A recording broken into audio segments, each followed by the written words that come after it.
In this video, I'm going to be reading from the review of the FBI's handling of intelligence information related to the September 11th attacks, written by the Office of the Inspector General, which was publicly released in June of 2006.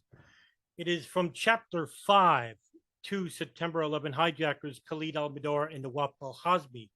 I will be putting the link in the bottom of the description.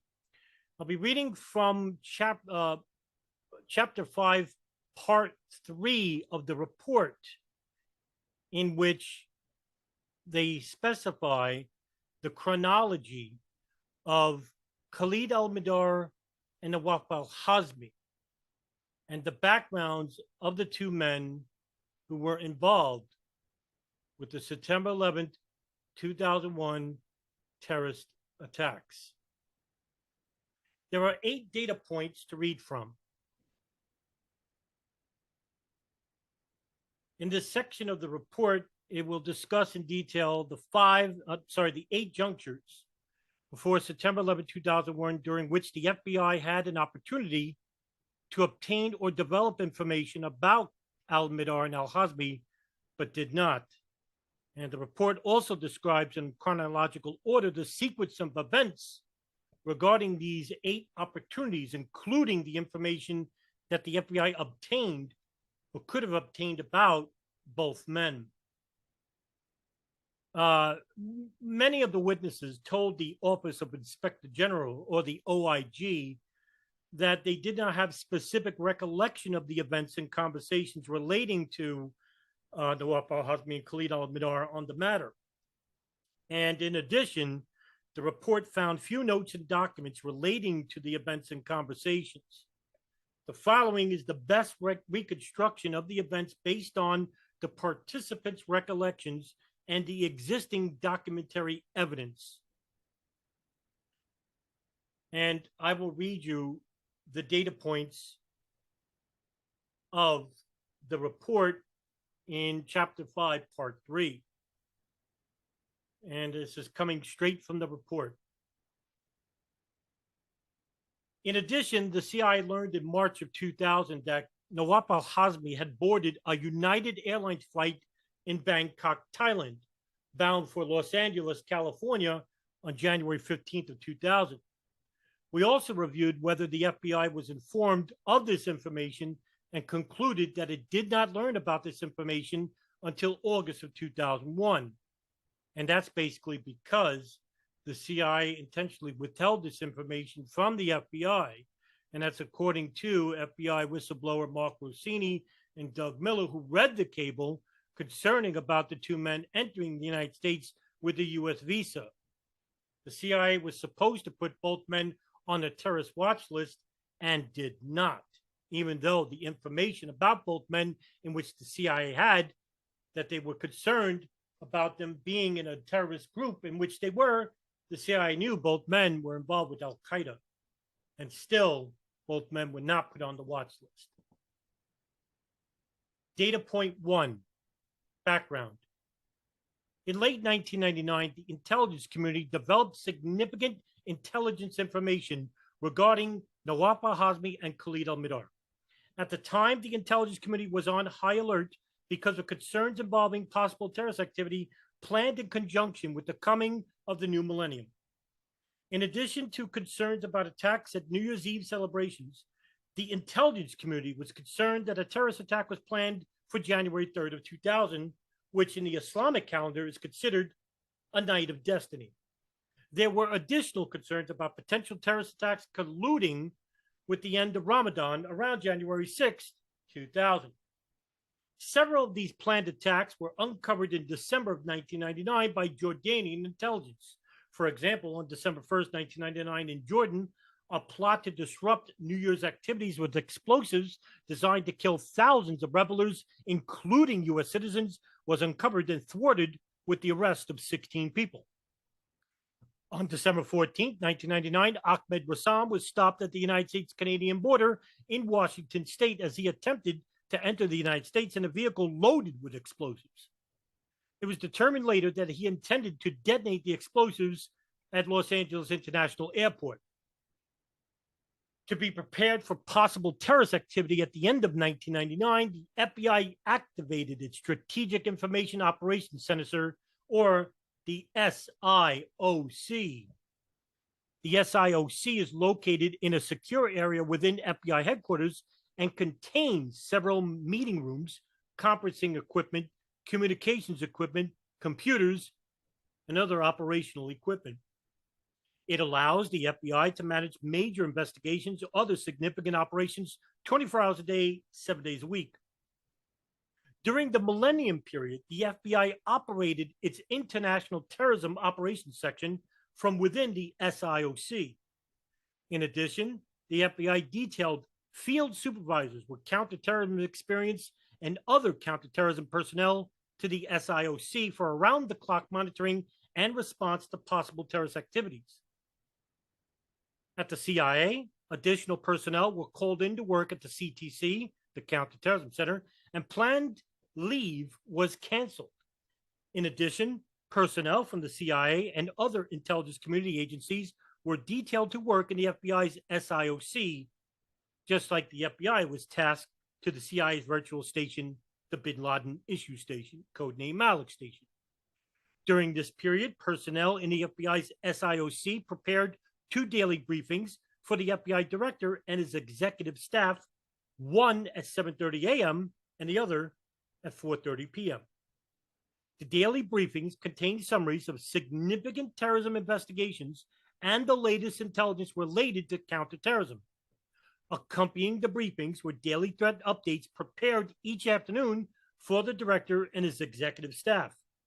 The briefings and the threat updates were prepared by various people throughout the course of the day and night in the SIOC. Data point 2.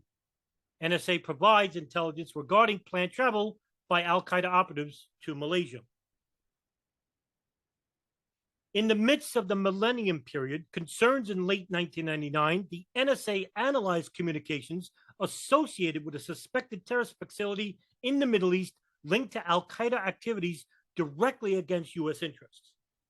The communications indicated that several members of an operational cadre were planning to travel to Kuala Lumpur, Malaysia, in early January 2000. Analysis of the communications revealed that persons named Nawaf, Khalid, and Salim were involved. In early 2000, the NSA analyzed what appeared to be related communications concerning Khalid. The NSA's reporting about these communications were sent, among other places, to FBI headquarters, the FBI's Washington and New York field offices, the CIA's Counterterrorism Center. At the FBI, the information appeared in the daily threat update to the director on January 4th of 2000. Data point number 3. Khalid al-Mihdhar's travel and discovery of his U.S. visa. A CIA desk officer working in the Bin Laden unit, who we call Michelle, this is Michelle and Casey, determined that there were links between these people and al-Qaeda, as well as the 1998 East Africa embassy bombings. In addition, the CIA identified Khalid as Khalid al-Mihdhar. Khalid al-Mihdhar arrived in Kuala Lumpur, Malaysia on January 5th of 2000. Mihdhar was traveling on a Saudi passport. This passport contained a valid U.S. visa. Mihdhar's passport was photocopied and sent to CIA headquarters. Several CIA cables contemporaneously discussed Mihdhar's travel and the discovery of the U.S. visa in his Saudi passport.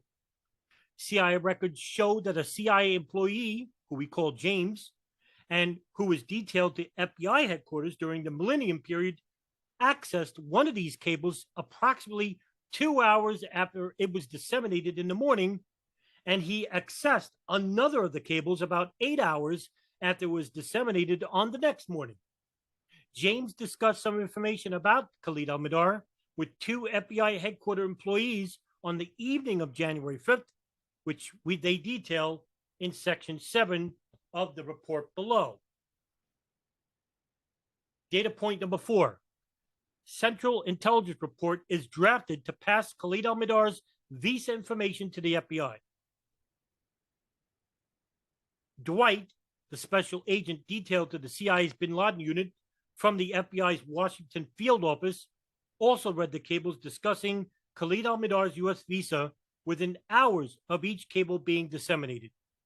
CIA records also show that Dwight's immediate supervisor in the bin Laden unit opened one of the cables soon after Dwight.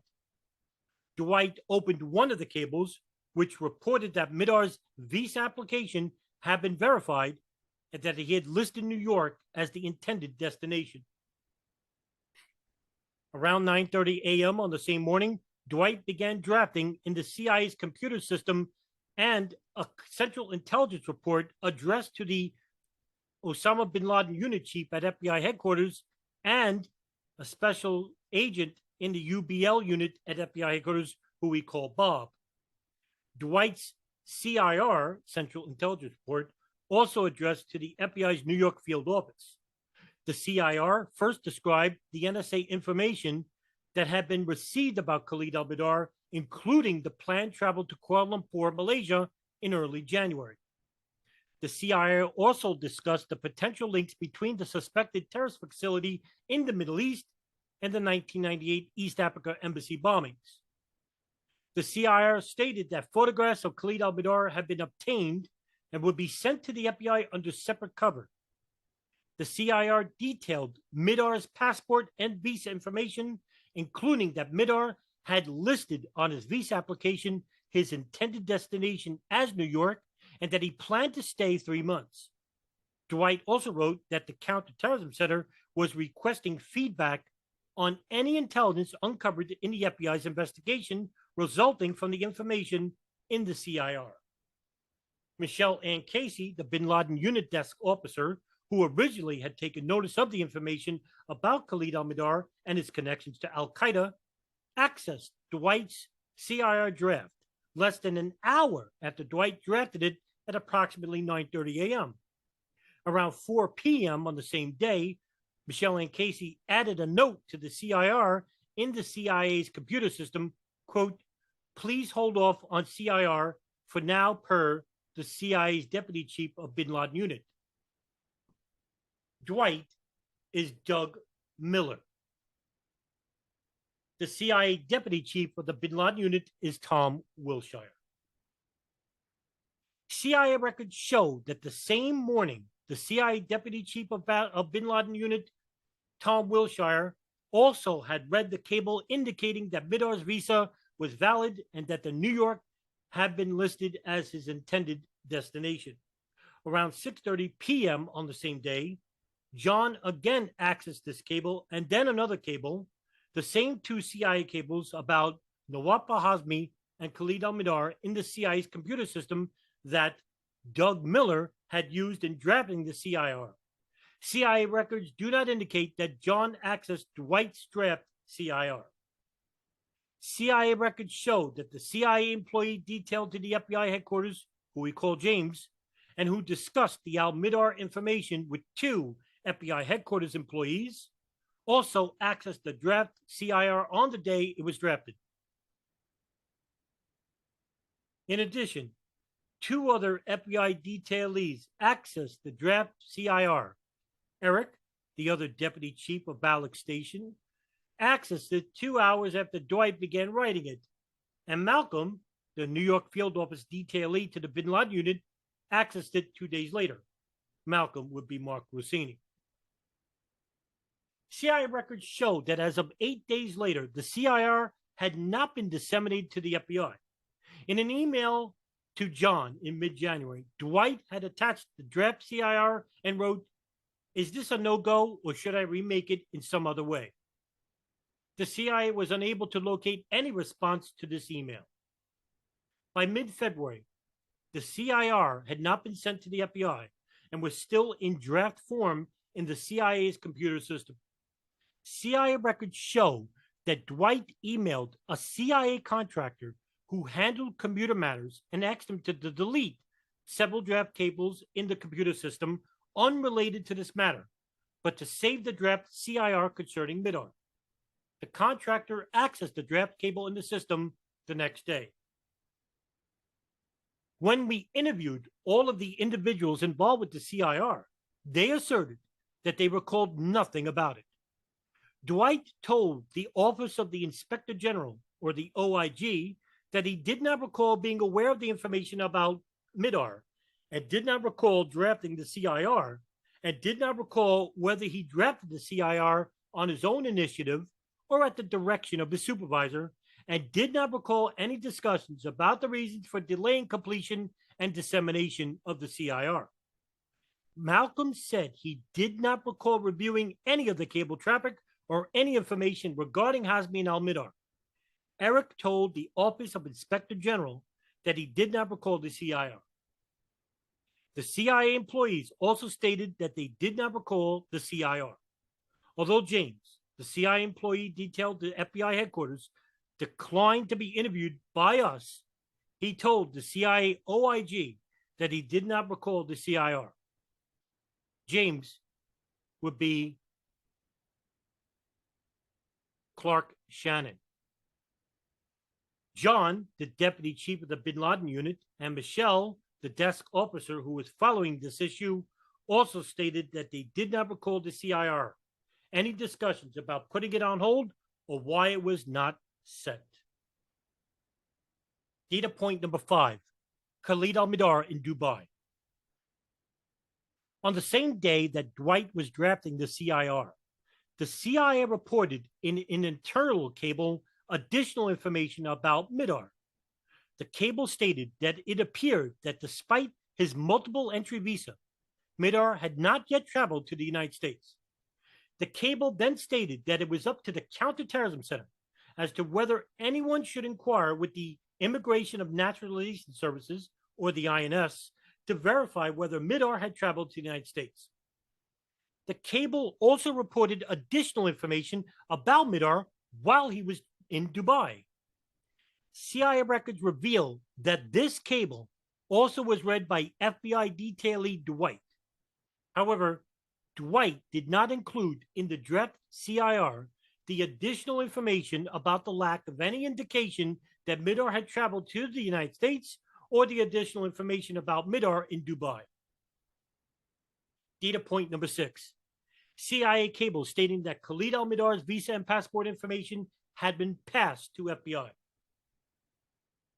Also, on the same day that Dwight was preparing the CIR, Michelle, the Bin Laden unit desk officer who was following the issue of Mihdhar, prepared a lengthy cable to several stations summarizing the information that had been collected at that point on Mihdhar and 3 other individuals who were also possibly traveling to Malaysia. The cable began, quote, after following the various reports, some much more credible than others, regarding a possible Bin Laden-associated threat against U.S. interests in East Asia, we wish to note that there indeed appears to be a disturbing trend of Bin Laden associates traveling to Malaysia, perhaps not for benign reasons, end quote. This cable then summarized the CIA's information that indicated several individuals were planning to travel to Malaysia. In the paragraph describing Mihdhar, Michelle stated that Mihdhar's travel documents, including a multiple entry U.S. visa, have been copied and passed to the FBI for further investigation. This cable, the 5th CIA cable to discuss Mihdhar's U.S. visa, did not state by whom or to whom Mihdhar's travel documents were passed. It also did not indicate how they had been passed or provide any other reference to the passage of the documents. Because this cable was an internal operational cable, it was not forwarded to or copied to the FBI. This cable was disseminated to various CIA stations approximately 3 hours after Michelle had noted in the cable system that Dwight was directed to hold off on sending his draft CIR to the FBI for her, the CIA station chief of the Bin Laden unit.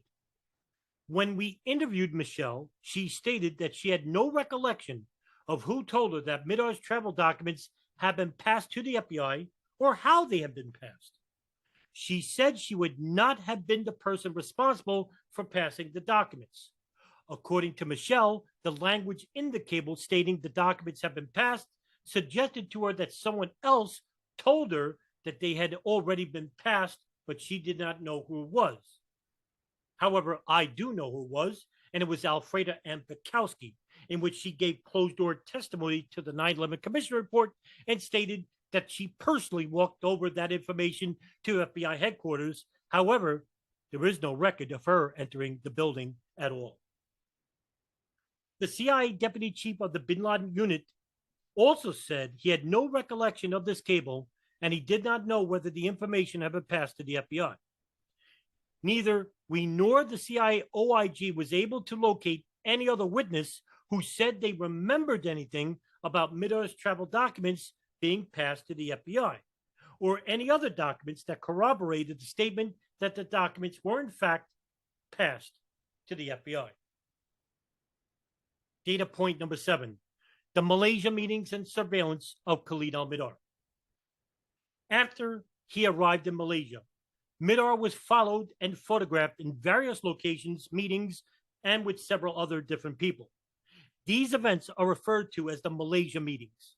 CIA employees wrote several cables contemporaneously about the Malaysia meetings, which we have discussed below. The CIA prepared an internal cable stating that Khalid al-Mihdhar had arrived in Kuala Lumpur on the evening of January 5th of 2000. The cable also described his activities with other Arabs who were unidentified at this time. This cable, which we referred to as the first Malaysia meetings cable, did not contain any information regarding passports or visas. It appears that the first Malaysia meetings cable was provided to the FBI sometime before the daily FBI executive briefing that took place on January 6th at 7:30 a.m. The January 5th threat report information concerning Khalid al-Mihdhar was edited in the FBI's SIOC. This January 5th threat update reflected an almost verbatim recitation of portions of the CIA's first Malaysia meetings cable, including the same spelling mistake in reference to a particular place in Malaysia, which indicates that the CIA provided a copy of the first Malaysia cable to the FBI.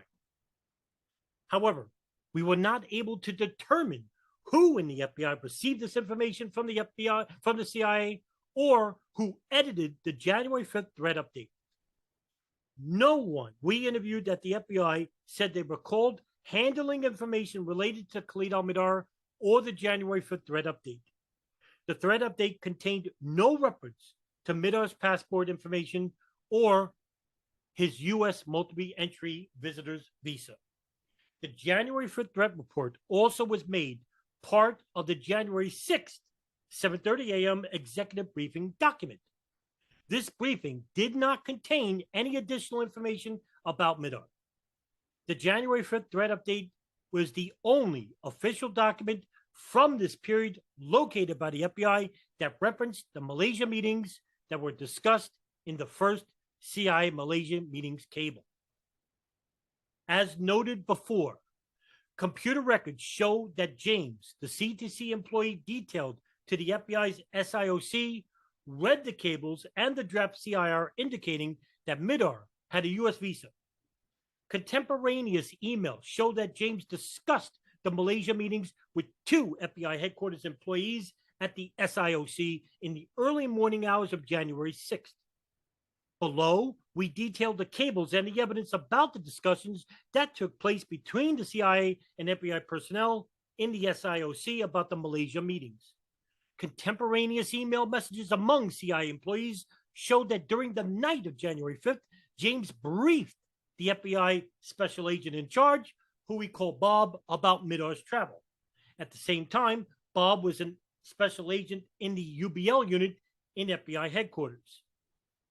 Bob is Steve Bongard, which was operating out of the SIOC during this time period. James wrote an email to several CIA employees in which he stated that he was detailing exactly what he briefed the FBI on in the event the FBI later complained that they were not provided with all the information about Mihdhar. This email did not discuss Mihdhar's passport or U.S. visa. As previously mentioned, James told the CIA OIG that he had no recollection of these events and he declined to be interviewed by us. Bob told the OIG that he had no independent recollection of any briefing from a CIA employee regarding the Malaysia meetings. However, he was able to locate a scant contemporaneous note that confirmed that he had been briefed regarding Mihdhar and his trip to Malaysia. This note contained no details as to the content of the briefing and no reference to Mihdhar's U.S. visa. Bob told the OIG that he does not believe that he had been told in this conversation about Mihdhar's U.S. visa.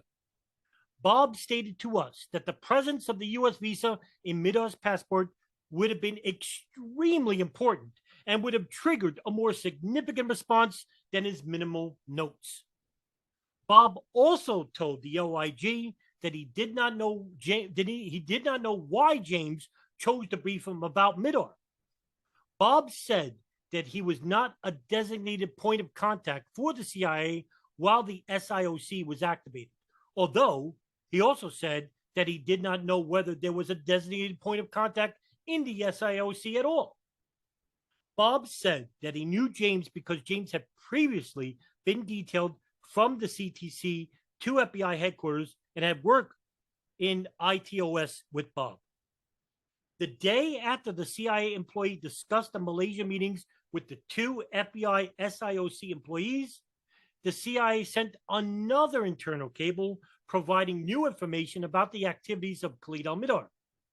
This cable, the second Malaysia meetings cable, provided information about Mihdhar's activities once he left the Kuala Lumpur airport and his meetings with various individuals.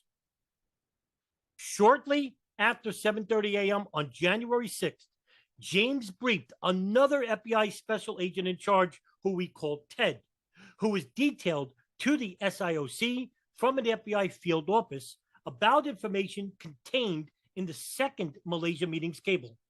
Ted told the OIG that he was working in the SIOC as an assistant to the day shift commander and the UBL unit chief, but that he had no specific duties.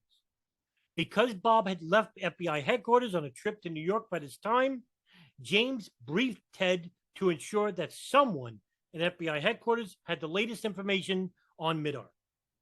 In the same email in which he detailed what he told Bob, James provided specifics of what he told Ted. The email also stated that the CIA would continue to run this and keep the FBI in the loop. This email did not contain any reference to Mihdhar's passport or U.S. visa.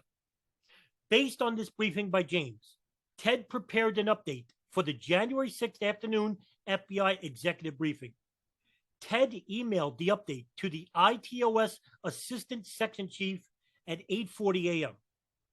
This update reflected the details of the information Ted had received from James.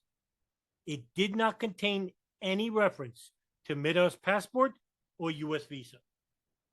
Like Bob, Ted told the OIG that he had no recollection of being briefed regarding the Malaysia meetings. Although he said he did not recall these events, Ted asserted he did not believe that he had received Mihdhar's passport or U.S. visa information because if he had, he would have unquestionably recognized their significance and documented such information in the update for the executive briefing. Ted told the OIG that he did not know why James briefed him about the Mihdhar information. Like Bob, Ted stated that he was not a designated point of contact for the CIA while the SIOC was activated. Ted also knew James because of James' previous detail to ITOS in FBI headquarters, where Ted served as a special agent in charge in the radical fundamentalist unit. On January 8th, the CIA reported in another internal cable that a new individual had joined Mihdhar and the others, and that additional surveillance photos were taken. The cable did not state how many photographs were taken or what would be done with the photos. In another cable sent 5 hours later, the CIA reported in an internal cable that Khalid al-Mihdhar and two of the unidentified men, one who turned out to be Nawaf al-Hazmi, and the other, Wali bin Atash, codenamed Khalid, departed Malaysia from Kuala Lumpur airport en route to Bangkok, Thailand. On January 9th, the CIA's bin Laden unit prepared a cable asking that Mihdhar and his associates be identified while in Thailand. CIA records show that on January 13th, the CIA was attempting to locate Mihdhar and his traveling companions. In addition, Mihdhar had been watch listed at the airport in the event that he attempted to leave Thailand. Several weeks later, CIA officers in Kuala Lumpur followed up with their Bangkok counterparts for additional information about Mihdhar and his traveling companions. Approximately 2 weeks later, Bangkok reported that there was a delay in responding due to difficulties in obtaining the requested information. In early March of 2000, officials in Bangkok reported internally that he had identified one of Mihdhar's traveling companions as Nawaf al-Hazmi. The cable reported that al-Hazmi had traveled to Bangkok on January 8th and had subsequently traveled on a United Airlines flight to Los Angeles, California on January 15th. The cable also stated that Mihdhar had arrived in Bangkok on January 8th, but that it was unknown if and when he had departed. In addition, the cable identified the third traveler as Salah Saeed Mohammed bin Yusuf, a fake name for Walid bin Attash. CIA records showed that none of the FBI detailees accessed this early March cable. The OIG found no documents or witnesses indicating that the information that Hazmi had traveled to Los Angeles on January 13th of 2000 was shared with the FBI at this time. Rather, as we discussed below, the fact was not shared with the FBI until August 2001. We found no indication that CTC personnel took any action with regard to the important information that Hazmi had traveled to the United States. For example, he was not placed on any U.S. watch lists. The day after Bangkok reported about Hazmi's travel to Los Angeles, one office that received the Bangkok cable sent a cable to the CTC stating that Bangkok cable regarding Hazmi's travel had been read with interest. Yet, despite this effort to flag the significance of this information, the cable was not shared with the FBI and did not result in any specific action by the CIA. As we discussed below, it was not until August 2001 that FBI headquarters personnel learned that on January 15, 2000, both Mihdhar and Hazmi had left Thailand and traveled to Los Angeles, California, where they were both admitted into the United States on non-immigrant visas and authorized to remain until July 14th of 2000. Data point number 8. Office of Inspector General findings regarding FBI's knowledge about Khalid al-Mihdhar and the Malaysia meetings. We discuss here our findings regarding the FBI's knowledge of information about Mihdhar and the January 2000 Malaysia meetings, including whether the intelligence information concerning Mihdhar's valid multiple U.S. visas and Hazmi's travel to the United States in January 2000 was passed to the FBI. Several witnesses told the OIG that Mihdhar's possession of a U.S. visa provided a clear domestic nexus that should have triggered the passing of this information from the CIA to the FBI. At the outset, we note that the CIA has acknowledged that it obtained information that Mihdhar had a U.S. visa and that Hazmi had traveled to the United States, and that the CIA should have placed their names on a U.S. watch list, but this did not occur. The CIA OIG is reviewing this matter to determine why this failure occurred and who is responsible for it. As noted above, the formal method of communicating intelligence information between the CIA and the FBI was an intelligence report called a CIR. CIA records showed that between July 1999 and September 10, 2001, the Bin Laden unit disseminated over 1,000 CIRs, most of which went to the FBI. CTC employees, as well as FBI detailees to the Bin Laden unit, had authority to draft CIRs, and the detailees collectively drafted over 150 CIRs to the FBI during this period. However, CIRs could only be disseminated by persons with authority to release the CIRs. In the Bin Laden unit, only supervisors including John and Eric, as the deputy chiefs of the station, had authority to release CIRs. Dwight drafted a CIR in which he summarized the information that had been disseminated by the NSA about Mihdhar.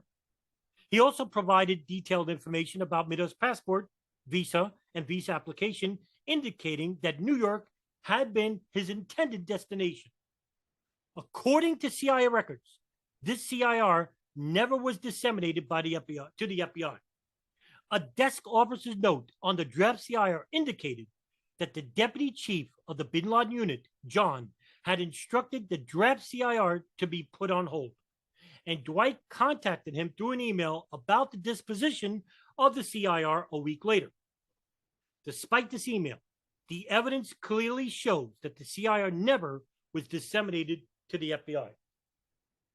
The evidence shows, however, that Dwight acted in accordance with the system that was in place at the time by drafting the CIR to formally pass the information to the FBI. In accordance with bin Laden unit policy, Dwight was not permitted to pass the CIR to the FBI without permission. All of the witnesses stated, however, that they did not recall the CIR or any communications about it. Other than the note written by the desk officer, we found no documentary evidence about why the CIR was not disseminated. Thus, we were unable to determine why it was not sent. The information in the CIR, which was documented in the appropriate format for passage to the FBI, was potentially significant to the FBI and should have been passed to the FBI. We believe it was a significant failure for the CIR not to be sent to the FBI. We also considered what information that James, a CIA detailee to the FBI, informally passed the FBI headquarters, and whether he informed anyone of the visa information about Mihdhar.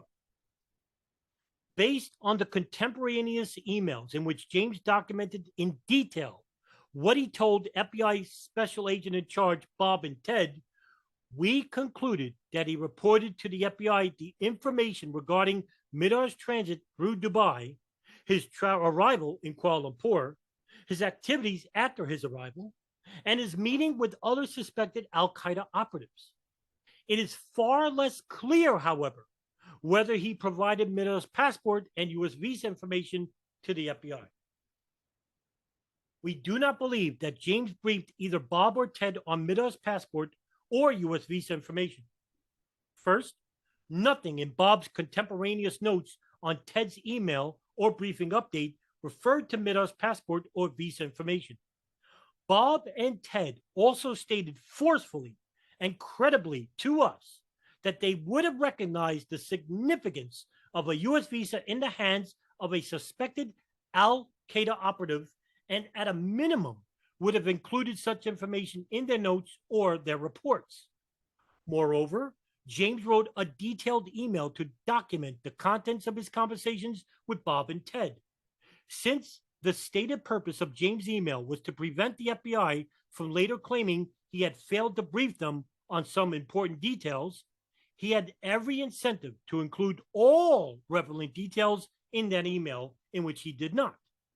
At the time he wrote this email, he had read 3 of the CIA cables indicating that Mihdhar had a U.S. visa, as well as the draft CIR.